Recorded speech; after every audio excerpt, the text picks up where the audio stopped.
தமிழொலி சொந்தங்களுக்கு வணக்கம். தமிழொலியின் இன்றைய மதிய நேர பிரதான செய்திகள். முதலில் தலைப்புச் செய்திகள். பல்கலைக்கழகங்களுக்கு தெரிவான மாணவர்களுக்கு விசேட அறிவிப்பு. அஸ்விஸ்மை 2ஆம் கட்டத்திற்கு விண்ணப்பிக்காதவர்களுக்கு முக்கிய அறிவிப்பு. பல வீடுகளை முற்றுகையிட்ட போலீசார், பெண்கள் உட்பட பலர் கைது. கண்டியில் பாரிய தீ விபத்து, மூடப்பட்ட பிரதான வீதி. தென்னிலங்கையில் எரிபொருள் திருட்டு, சுற்றி வளைப்பில் 5 பேர் கைது. தமிழர் பகுதியில் மினி சூறாவளி, 12 வீடுகள் சேதம். அவசரமாக தரையிறக்கப்பட்ட ஸ்ரீலங்கா ஏர்லைன்ஸ் விமானம். மழையுடன் கூடிய பலத்த காற்று வீசும், இன்றைய வானிலை முன் அறிவிப்பு. தொடர்பான விரிவான செய்திகள்.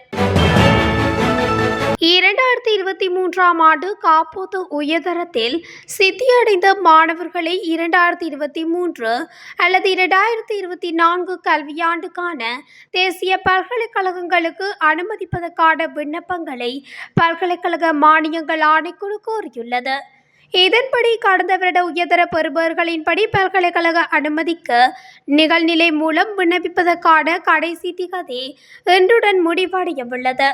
இதற்கமைய இணையதளத்துக்குள் பிரவேசித்து விண்ணப்பங்களை சமர்ப்பிக்க முடியும் என ஆணைக்குழு கூறியுள்ளது.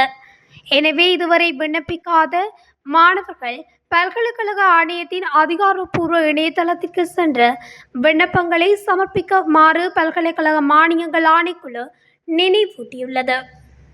குறைந்த வருமானம் கொண்ட குடும்பங்களுக்கான அஸ்விஸ்ம நிவாரண திட்டத்தின் 2ஆம் கட்ட மக்கள் தொகை கணக்கெடுப்பு பணி 15ஆம் தேதி முதல் ஆரம்பிக்கப்படவுள்ளது.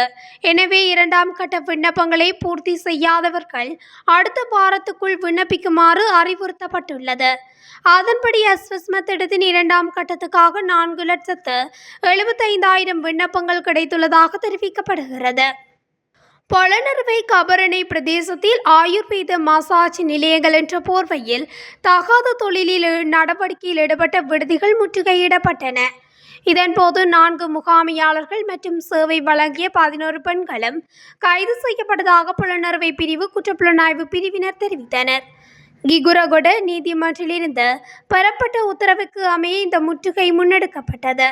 கைது செய்யப்பட்ட 4 முகாமையாளர்களும் மொனராகலை, சிகிரியா, கம்பகா, மகிகனை ஆகிய பகுதிகளைச் சேர்ந்தவர்கள் எனவும் அவர்கள் 19 முதல் 35 வயதுக்கு இடைப்பட்டவர்கள் என்றும் பொலனறுவை குற்றப்புலனாய்வு பிரிவு தெரிவித்துள்ளது.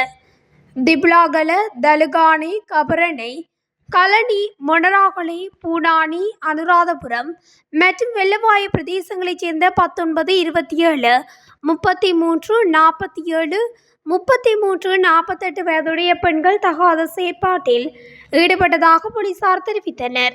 இந்த நிலையில் குறித்த பெண்களுக்கு மிகவும் குறைந்த ஊதியம் வழங்கியதுடன் பெருந்தொகை பணத்தை லாபமாக குறித்த முகாமையாளர்கள் பெற்று வந்ததாக போலீசார் தெரிவித்தனர்.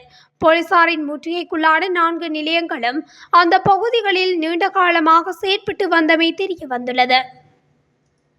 கண்டி அக்குரணியில் உணவகம் ஒன்றில் ஏற்பட்ட தீ விபத்தினால் மாத்தளை கண்டி பிரதான வீதி தற்காலிகமாக மூடப்பட்டுள்ளது.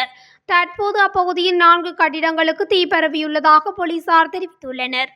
இந்நிலையில் கண்டி மாநகர சபையின் தீயணைப்பு படை தீயை கட்டுப்படுத்தும் நடவடிக்கையில் ஈடுபட்டுள்ளது. அதேவேளை தீ பரவியதற்கான காரணம் இதுவரை தெரியவரவில்லை என போலீசார் குறிப்பிட்டுள்ளனர். கெரவலப்பட்டிய கொலன்னாவ பெட்ரோலிய களஞ்சிய நிலையத்தின் புலனாய்வு திணைக்களத்தினர் நேற்று எரிபொருளை திருடி வேறு நிறுவனங்களுக்கு விற்பனை செய்ய மோசடியில் 5 பேர் கைது செய்யப்பட்டுள்ளனர்.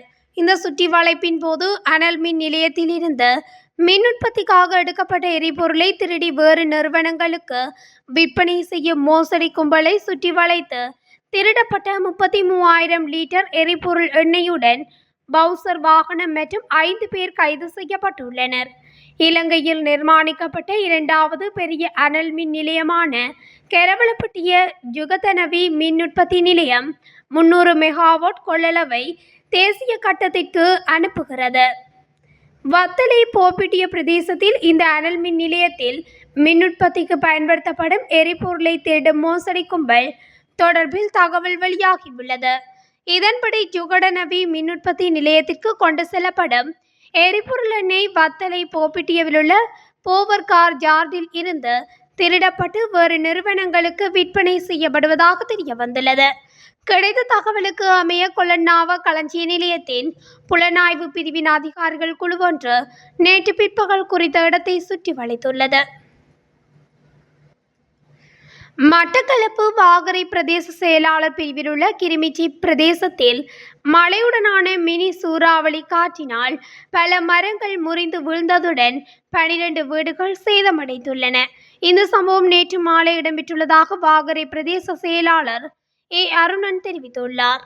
பலத்த காற்றினால் வீட்டின் கூரைகள் தூக்கி வீசப்பட்டு சேதமடைந்துள்ளதுடன் வீடுகளில் இருந்தவர்கள் காயம் எதுவுமின்றி உயிர் தப்பியுள்ளனர். சீரற்ற காலநிலையினை அடுத்து நேற்று திடீரென மழை பெய்ததுடன் மினி சூறாவளி காற்று வீசியதை அடுத்து பிரதேசத்தில் உள்ள பல மரங்கள் முறிந்து விழுந்ததுடன் வீடுகளின் கூரை, ஓடுகள், தகரங்கள் என்பன தூக்கி வீசப்பட்டுள்ளன. ஆஸ்திரேலியாவின் மெர்பேனிலிருந்து கொழும்பு நோக்கி பயணித்த ஸ்ரீலங்கா ஏர்லைன்ஸ் விமானம் அவசரமாக தரையிறக்கப்பட்டுள்ளதாக தகவல் வெளியாகியுள்ளது. விமானத்தினுள் ஏற்பட்ட அவசர மருத்துவ காரணத்துக்காக இந்த விமானம் தரையிறக்கப்பட்டுள்ளது. எனினும் குறித்த மருத்துவ காரணம் தொடர்பில் தகவல் இதுவரை வெளியாகவில்லை. ஜூவல் 605 எனப்படும் இந்த விமானம் நேற்று உள்ளூர் நேரப்படி 5:16 மணிக்கு மெல்பேர்ன் விமான நிலையத்திலிருந்து தாமதமாக புறப்பட்டதாக விமான தகவல்கள் தெரிவிக்கின்றன. இதனையடுத்து இந்தோனேசியாவின் ஜாவாவின் தெற்கே செல்லும் பயணக்கப்பலில் இருந்து அவசர நிலை அறிவிக்கப்பட்டுள்ளது. விமான குழுவினர் அவசர நிலையை அறிவித்த போது விமானம் தெற்கே இந்தோனேசியாவை நோக்கிய பாதையில் பயணித்ததாக தெரிவிக்கப்படுகிறது. இதன்போது விமான குழுவினர் விமானத்தை வடக்கே இந்தோனேசியாவின் ஜகார்த்தா ஜோகோர்னோ ஹாட்டா சர்வதேச விமான நிலையத்தை நோக்கி திருப்பிவிட முடிவு செய்தனர். மேல் சப்ரகமுவ மற்றும் வடமேல் மாகாணங்களிலும் கண்டி, நுவரெலியா, காலி மற்றும் மாத்தறை மாவட்டங்களிலும் அவ்வப்போது மழை பெய்யும் என எதிர்பார்க்கப்படுகின்றது. மேல் மற்றும் சப்ரகமுவ மாகாணங்களிலும் காலி மற்றும் மாத்தறை மாவட்டங்களிலும் சில இடங்களில் 50 மில்லிமீட்டருக்கும் அதிகமான ஓரளவு பலத்த மழை வீழ்ச்சி எதிர்பார்க்கப்படுகின்றது. ஊவா மாகாணத்திலும் அம்பாறை மற்றும் மட்டக்களப்பு மாவட்டங்களிலும் சில இடங்களில் மாலையில் அல்லது இரவில் மழையோ அல்லது இடியுடன் கூடிய மழையோ பெய்யக்கூடிய சாத்தியம் காணப்படுகின்றது. மத்திய மலைநாட்டின் மேற்கு சரிவு பகுதிகளிலும் வடக்கு, வடமத்திய மற்றும் வடமேல் மாகாணங்களிலும் திருகோணமலை, ஹம்பாந்தோட்டை மற்றும் மொனராகலை மாவட்டங்களிலும் அவ்வப்போது மணித்தியாலத்துக்கு 40 தொடக்கம் 50 கிலோமீட்டர் வரையான வேகத்தில் பலத்த காற்று வீசக்கூடிய சாத்தியம் காணப்படுகின்றது.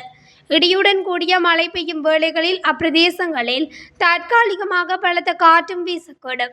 மின்னல் தாக்கங்களினால் ஏற்படக்கூடிய பாதிப்புகளை குறைத்துக் கொள்ள தேவையான முன்னெச்சரிக்கை நடவடிக்கைகளை எடுத்துக்கொள்ளுமாறு பொதுமக்கள் அறிவுறுத்தப்படுகின்றார்கள். இத்துடன் தமிழொலியின் இன்றைய மதிய நேர பிரதான செய்திகள் நிறைவடைகின்றன. தொடர்ந்தும் செய்திகளை அறிந்து கொள்ள தமிழொலி ஊடகத்துடன் இணைந்திருங்கள். நன்றி.